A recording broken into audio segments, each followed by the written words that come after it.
కనక దుర్గా పరాశక్తి లలిత శివానంద చరిత మహాకనక దుర్గా విజయ కనక దుర్గా పరాశక్తి లలిత శివానంద చరిత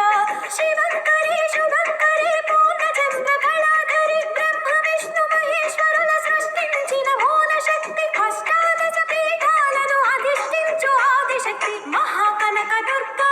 విజయ కనక దుర్గా పరాశక్తి లలిత శివానంద చరిత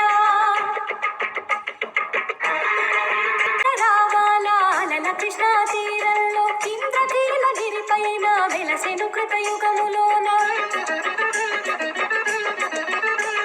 ఈ కొండపైన అర్జునుడు తపమును గావించెను పరమశివుని మెప్పించి పాశుపతం పొందెను